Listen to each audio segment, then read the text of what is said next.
The purpose of this video is to provide information on how you can manage discussions in D2L. Now, as you're aware by now, discussions form a very important portion of the course, and in fact, most of the interaction in this online course takes place under the discussions tab. And that is why it is important to spend a few minutes to understand how you can navigate the discussions better so that you can be a little bit more productive in identifying relevant discussions that you want to follow or respond to. And more importantly, it'll help you tailor your discussions in such a way that it'll improve response rate to your discussion. Now, in the past, students have been concerned that why isn't anyone replying to my discussion? And the reason is that the discussions, the content may be good, but the way you're presenting it can be done better. That is one reason why you may not be receiving responses from students. So let's go ahead and take a look as to how you can be productive in navigating through discussions and formatting your discussions correctly. Now, I am in the Instructional Strategies for Business course, and I've picked this course as a sample. If you're not enrolled in this course, the content may sound unfamiliar, but the format is the same that you will see in your course. So for example, the navigation bar on top will have the home, content, discussions, and so on. So feel free to follow along with the format portion of the video, and then you can tailor this based on your course. So I'm going to go under the discussions tab, and you will see the discussions that we started the course with. You have your virtual water cooler, which is the open discussion, and during week 1 we discussed several topics. Let me pick the case study discussion. So for the case study discussions, which ended July 3rd, it shows me that there were 12 original threads. That means 12 students participated as their main posts, and then once the main post was done, there were 32 replies to that post, and 232 times those threads and replies were viewed. For me to see what is in the discussions, I click on the case study discussion, and this shows me a list of all the main posts within that thread. So for example, the first post was started by Austin on July 3rd, and then other students went ahead and posted your main post, and there were certain replies within that post. So for example, if I scroll down, I will notice that in case of Benjamin, there were 3 replies and 19 views to his post. So scrolling down the list, it gives me an idea of some posts that were more active than others.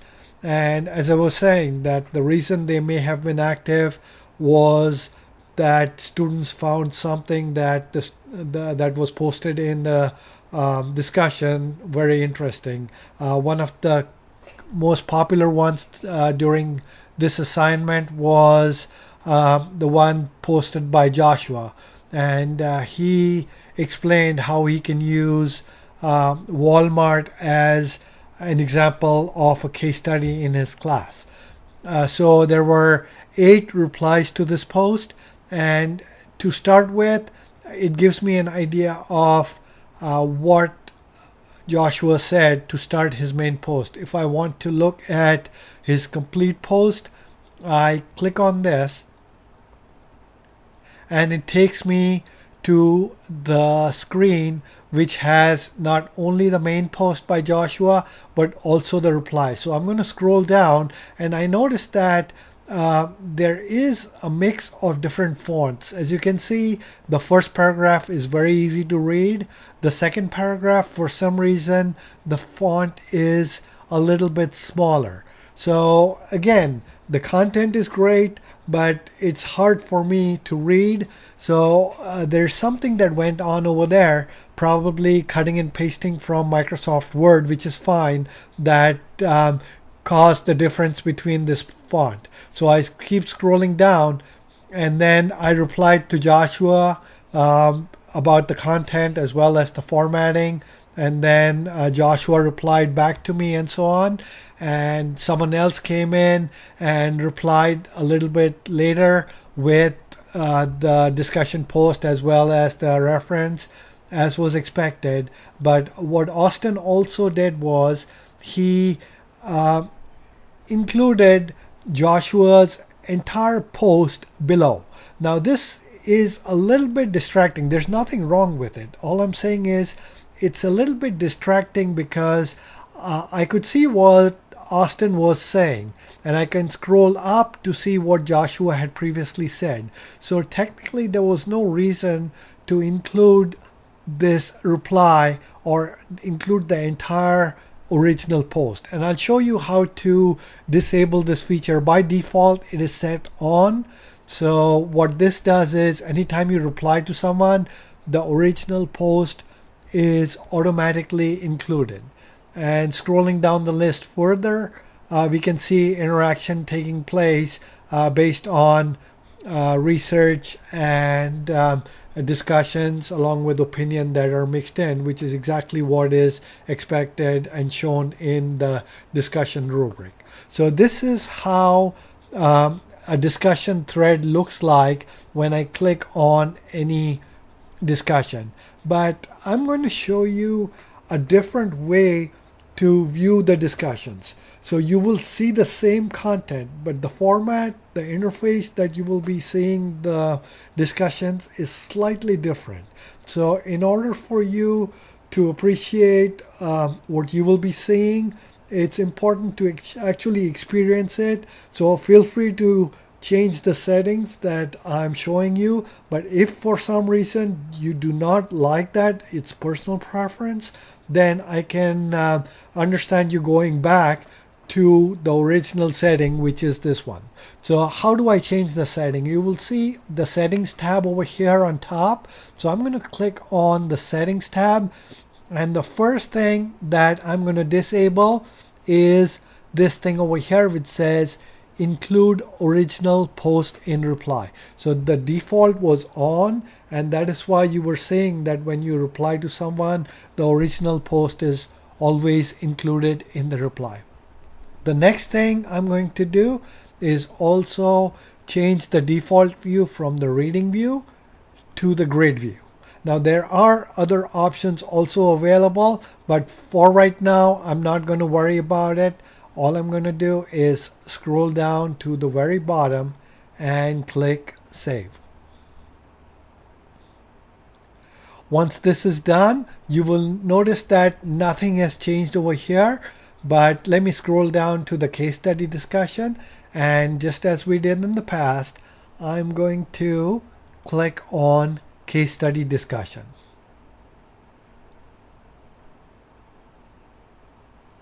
Whoa, something changed. You will notice that the format in which the discussion is displayed is now completely different. And on top, you will see a note that says try the new discussions. That is where we were. So you were under the new discussion format. But I personally like this old format, which I arrived at by making those two changes in the settings. So in this format, you will see that there are different views. You can look at the number of discussions per page. I'm going to set it at 20. And then you have three options. You can view all the posts together. Let me go ahead and select this and apply. And this shows all the posts that you can sort by author, and then you can sort by subject, and you can also go with 50 per page now, or you can scroll through the different pages. So now I changed the format so I can see all posts together, But let me go back and see the threaded view so you can see the difference between the two. So now we are back in threaded view. What this threaded view is, it means that someone has a main post, and within the main post are several replies.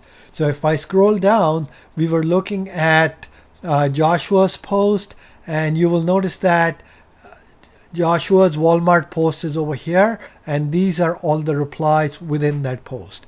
Now, some of these posts may appear in a darker format. For example, I'm just going to select a couple of posts at random and mark this as unread. So what this means is, let's say if you come in tomorrow, you will find that there are some posts that are not read and they appear in boldface. Again, I'm not sure if you're able to see it, but what you can do is you can go under view, unread only, and then click apply. So what this does is it shows me there are 3 posts since my last visit that I have not had a chance to read. And this becomes important when there's hundreds of posts and you've read most of them, but you're only interested in reading the unread posts only. So once you have read this, you can also highlight everything and do mark read. And this will say that there are no posts to display because you've read all the posts, and then go back into the threaded discussion format. And this is how you can manage your post. Now let's say if I wanted to read a post, I'm going to go over here and select one from Bonnie by clicking on this, and it opens up this post in a new window, and I can reply to Bonnie's post over here by clicking on the reply button. And you will notice that when I click reply, the original post is not included this time. Why? Because in the previous setting, we had gone and told it not to display the original post. However, if I want to add the original post, all I do is just click on this, add original post text, and there is the original post that I am replying to. Now, as I was saying, it is not necessary to include this original post. Of course, you can copy and paste certain sections that you feel are relevant. So you can get rid of the header and you can just keep one sentence if you like. But it's up to you to decide whether to leave portions of the original post or go ahead and completely delete the post and have your reply only. And once you're done, then you would go ahead and click the post button. What that does is it now posts your new post to the thread under which you are replying to. For right now, I'm just going to go ahead and cancel out and close this window. And now let me go back to the original thread that we were looking at. So I was looking at Joshua's popular thread on Walmart. So I'm going to highlight this. And then let's say I want to read only this thread and nothing else. So only the main post that Joshua posted and all the replies under Joshua's post. So what I've done is highlighted or checked off all these boxes over here. The next thing I'm going to do is I'm going to click the print button. And what this print button does is it takes those posts and compiles them into its own window. And if I scroll down, I will notice that only that main post and the threads under that post are given in this window. So now you are able to see in context all the replies within that one main post. So the next thing that I'm going to do is, let's say I've read through every thread within that discussion, and Pam has some information that she had posted about the Walmart case study, and I want to add something else to Pam's post. But you will see that this is a print only, read only format, so you cannot reply to anyone from within this window. So what you would have to do is you would have to take a look at who the author was, and one tip is to look at the time at which this post was done, and I can identify, once I close this window, I will be able to identify which post I'm replying to. In this case, I want to reply to the post made by Pam at 9:31 p.m. So I close this, and if I go down, you will notice that it is the last post. So I want to reply to this one. So I'm just going to check this. So all the posts are checked. Uncheck this once again. And then when I click on Pam's post over here, it gives me a chance now to reply to Pam's post. Okay, so I do the reply, and once again I'm in this reply blank window. But what I've also done is I went ahead and read what everyone had to say, and what I'm going to do is show you a response that I have already created in Microsoft Word. Now I could go ahead and type in my response right here, but for me it is much better to use the grammar check and spell check feature of Microsoft Word to create a response offline and then log into D2L and post this. So let me go back to the desktop, and this is the response that I have created. It is done in Microsoft Word. And once you open up Microsoft Word, you will see that this is the response that I wanted to make. And what I have done is, although it is not needed, I have boldface over here. There's a spelling error. So let me go ahead and right click and change this, correct this, just making sure there's no more errors. Oops, there's one more. Right click and check spelling. So this is one reason why I have gone ahead and done this in Microsoft Word, because D2L, I believe it has a spell check feature, but it is not very user friendly. So the next thing I want to do is make sure that the reference is fine, the journal is in italics, and there's a couple more formatting that is done in this response post that I want to make in D2L. Now, unfortunately, anytime you take this information with the formatting and then right click, and I can copy this to the clipboard, I can go to D2L. This is my reply window, and I can paste this in D2L. But you will find that in some cases this does not work like it should. And that's why when you saw Joshua's post, some of the fonts were very tiny, very difficult to read. So how do we overcome that? I'm going to show you in a minute how that is done. So let me go back to my Microsoft Word, and what I want to do next is I want to strip all formatting from within this Microsoft Word document. So the easiest way to do is I'm just going to do a new file.